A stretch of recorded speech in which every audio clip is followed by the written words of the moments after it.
Serenoa delivers the salt to Svarog, a powerful minister of Esfrost, and entreats him for aid. Svarog refuses, but spares their lives in exchange for the salt. They despair, unsure of what may come of their failed transaction, until Claris of the Norzelia Consortium offers them hope. For a valiant display in his underground arena, they receive more than needed for the salt. Gustadolf's power grows greater by the day, but House Wolfort is not idle in the meantime. They look to strengthen their own forces, slowly but surely.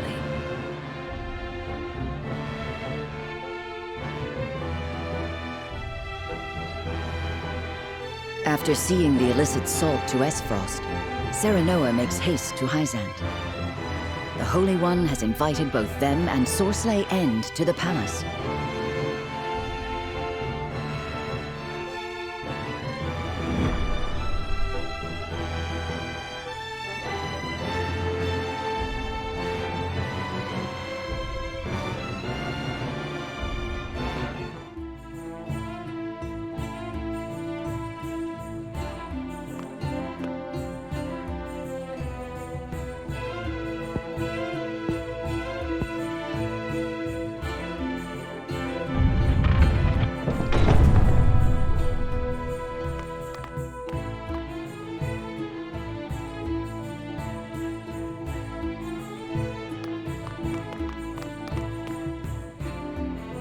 Lord Serenoa Wolfort, we are pleased to have you in the capital. Well met. Are you attendant to the Holy One? I do have that honor, yes. I am afraid preparations for your audience are still underway. Pray wait a while longer. Very well. There is no rush. Your patience is appreciated. We shall find you once we are ready.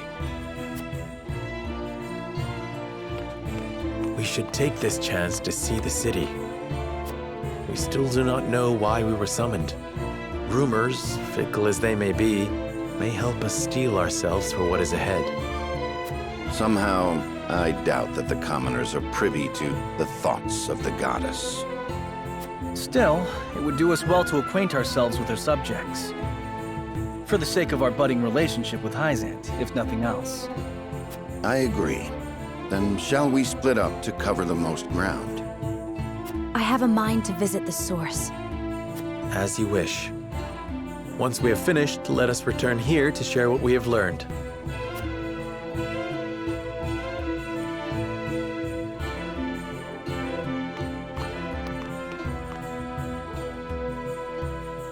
This country is quite pleasant, isn't it?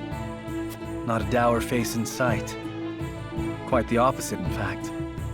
To see their smiles, you would think that inequity, envy, and jealousy were things of fairy tales. A well-governed populace is a happy populace. Or so they say. Just an example we could learn from, methinks. If I may speak plainly, I find it somewhat unsettling. Unsettling? How so? Smiles do not always show joy. Is it truly possible to sate the wishes of every woman and man? Are you implying something nefarious is behind all this? Not necessarily. However, I was taught that for every laugh, somewhere a tear is shed. This country was not built without its share of sacrifice. Of that, I am certain. I understand your hesitation, Anna, but I think it is unfounded. A country who cares for its citizens is cared for in turn. It needn't be any more complex than that. So, did you discover aught of value? We did. The rumor on everyone's lips is that Minister Sorsley has brought House Wolfort to heel. News travels faster than I would expect. That may very well be the reason for our audience. If so, then the time may soon be upon us to decide if we are loyal to Hyzante or otherwise. I will wander the city a little longer. I shall return soon.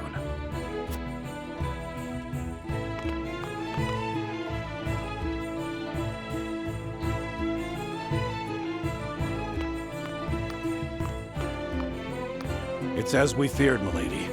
None but Hyzanteans can enter the source. I see. I would have liked to see where my mother was raised, and where she spent her final days. Her final days?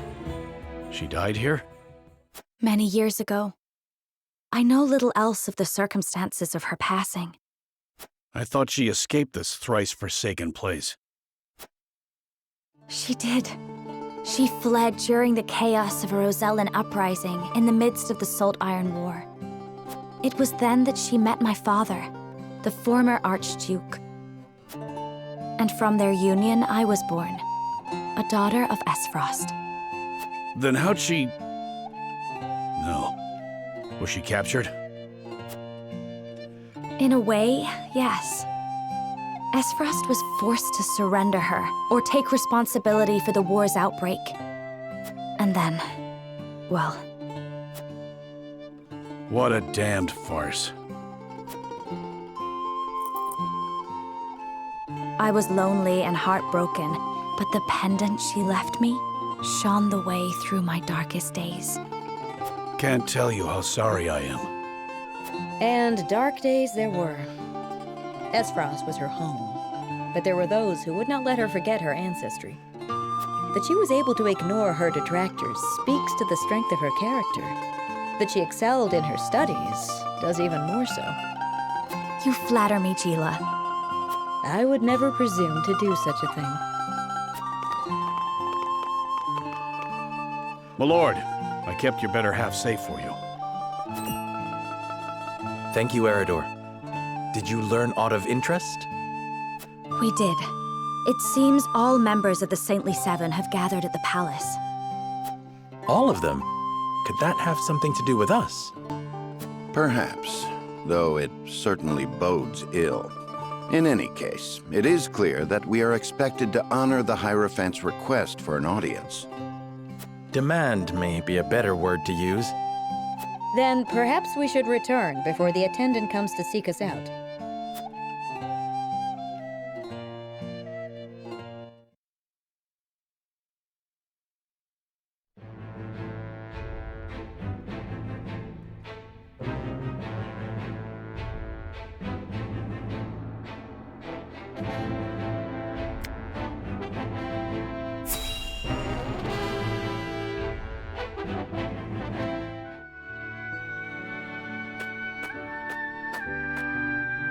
Greetings.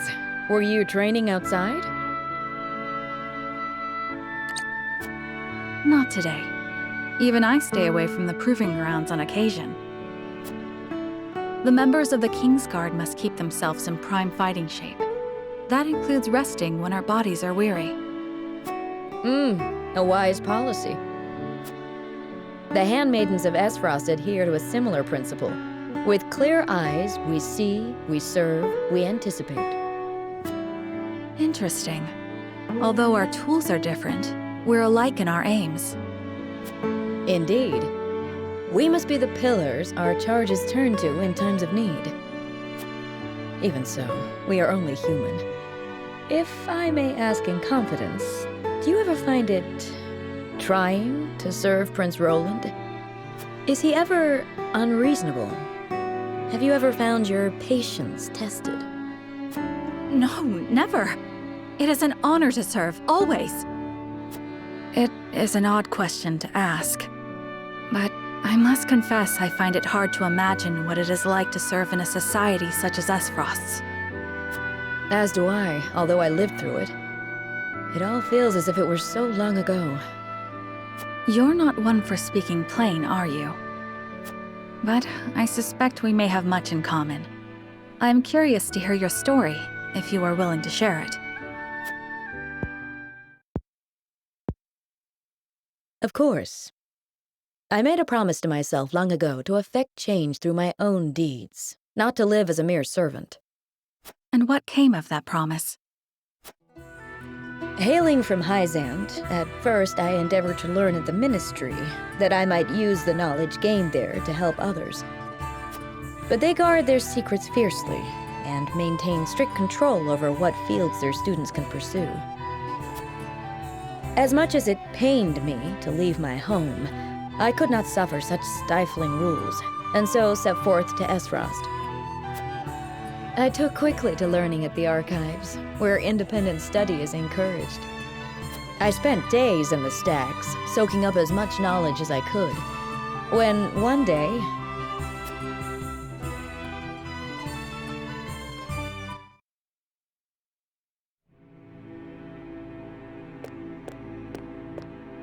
You are the one called Gila, yes? Yes, my lord. They tell me you're the most talented researcher the archives have ever seen. I couldn't say that, my lord. Though I do spend more time here than most anyone else. Admirable modesty. And you aren't frightened of me. Most impressive. I believe we have a suitable role for you. Come with me. The Archduke would have a word. The Archduke? But... No harm will come to you, if that is your fear. Now, follow me.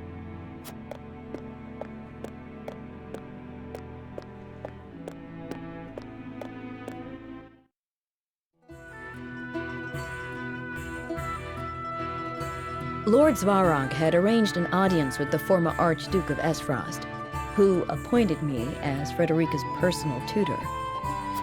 She was the former Archduke's daughter, so I took my duty seriously. Yet I could never shake the feeling that I had betrayed my ideals. Perhaps I justified it by telling myself that my teachings could plant the seed for change. An indirect approach, but an active one nonetheless. The chance was unexpected, to be sure, but I could not very well deny it. The Archduke's successor, Gustadov, was a man that paid no heed to birth or blood. He effected a change in people's attitudes, a change which provided fertile ground in which my teachings could take root. Thus, I stayed by Frederica's side. Truth be told, I had not thought to be with her for this long.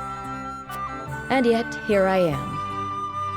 Life is truly a journey of unforeseen destinations.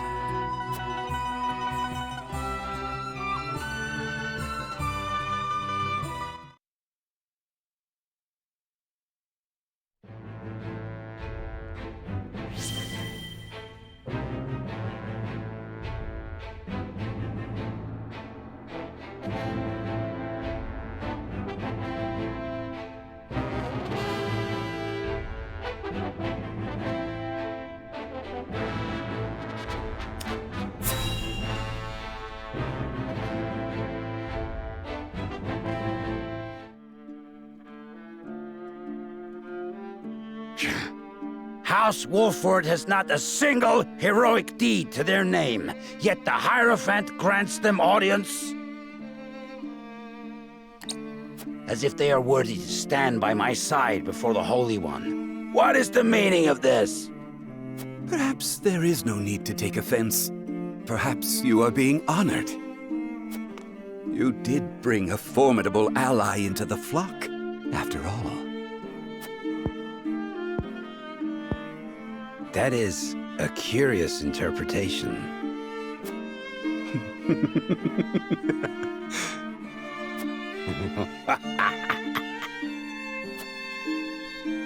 The others in the Order are breathless with jealousy at your achievement. They have spoke of naught else since the news arrived. 'Twas no great feat. The Wolfords were lost, sniveling, begging for a hand to guide them. The others needn't know that, however. Soon you will have the ear of the goddess. You will be the envy of Hyzante. It is well past time for that decrepit Edor to relinquish his position. The future belongs to House End. At last. I shall see that you have a place in it, Tenebris.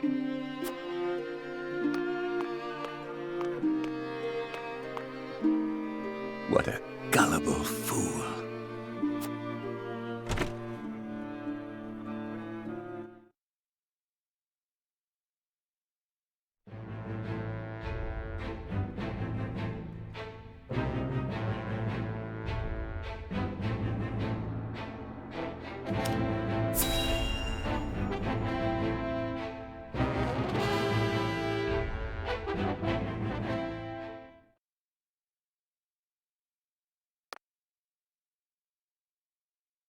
I, Sorsley End, have brought Serenoa Wolfort to answer the summons of the Holy One.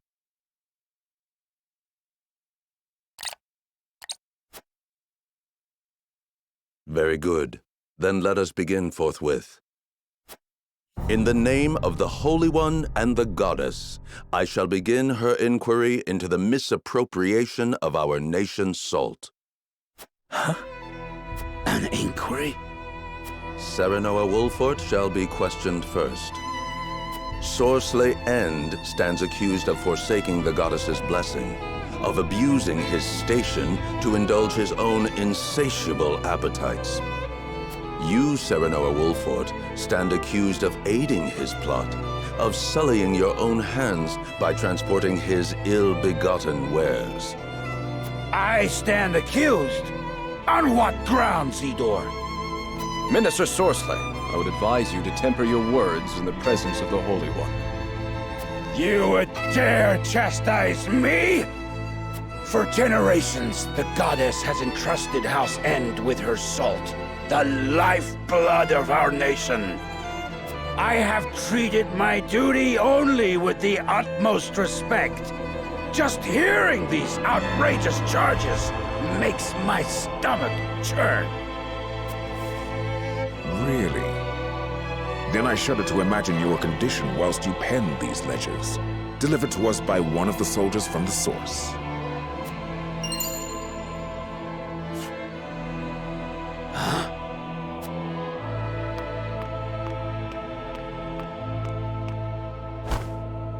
I thought the numbers were quite odd, and when I compared them to the ledger at headquarters, I quickly understood why. Forgive me, Minister Sorsley. Staying silent would have meant my death. Your death? How swiftly your underlings betray you under the slightest pressure. Now, if you are very well finished, let us continue. Lord Serenoa, did you aid Sorsley in these crimes? Answer with the understanding that falsehoods will be treated as affronts to the goddess's mercy and punished accordingly.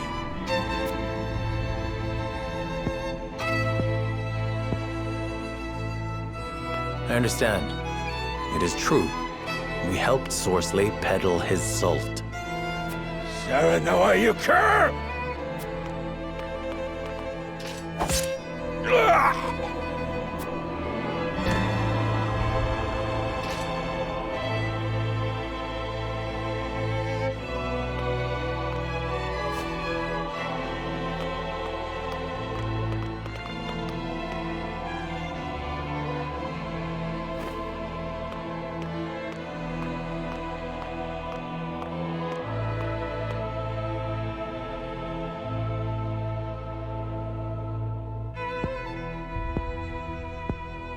On behalf of all Hyzante, I thank you for helping us excise this rot from our nation. Be that as it may, the fact remains you bear some responsibility in allowing that rot to fester. Such misdeeds must be answered for. You should have come to us immediately upon finding out his true nature. You had ample opportunity. I admit the fault is ours, but it was not a judgment made lightly. We had to act to protect our home and our people. It was the only way to prevent the loss of both. Your plight has not fallen on deaf ears. However, a crime committed under duress is still a crime. For that, I have no words. Only hope. Hope that you will find mercy for us. For my people, I beg of you, allow our house to enter the protection of the Holy One. You love your subjects deeply, that is plain to see. Very well. I shall state your case to the Holy One on your behalf.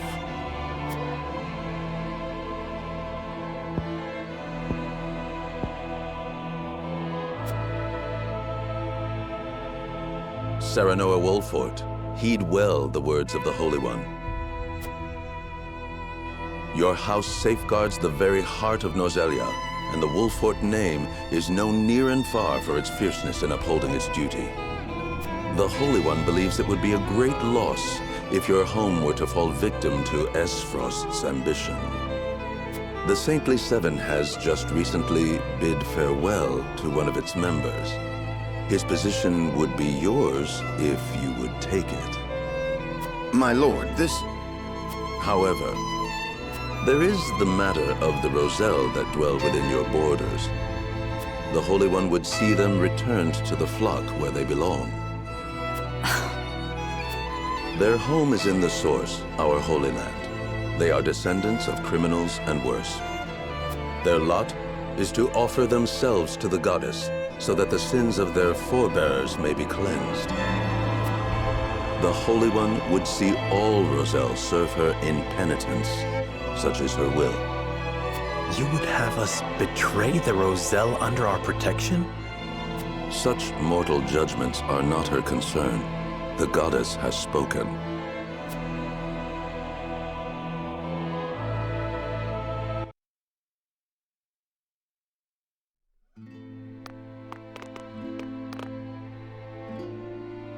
Serenoa, will you surrender the Roselle to Hyzante?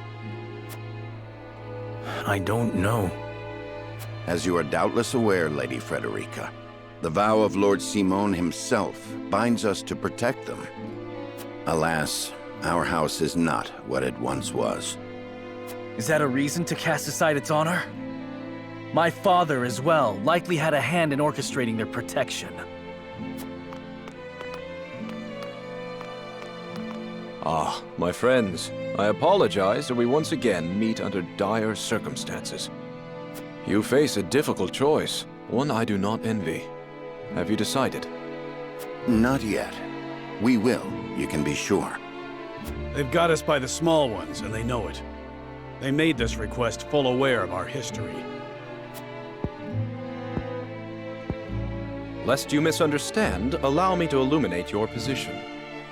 You are not the noble hawks you think yourselves to be. You are vultures, feeding off the scraps of Sorsley's corpse. You've got some nerve. I speak from experience when I say that the title of Saint is not to be worn lightly. Are you prepared? Prepared? For what? Doubtless you are aching to break free of your fetters, to take wing and soar. To do that, blood must be spilled. The blood of enemy, friend, and self alike. Your freedom lies at the end of a trail of dead. If you are not prepared to make that journey, to endure that sacrifice, then cast aside your pretensions and grovel. Grovel or bleed. Poor options, both.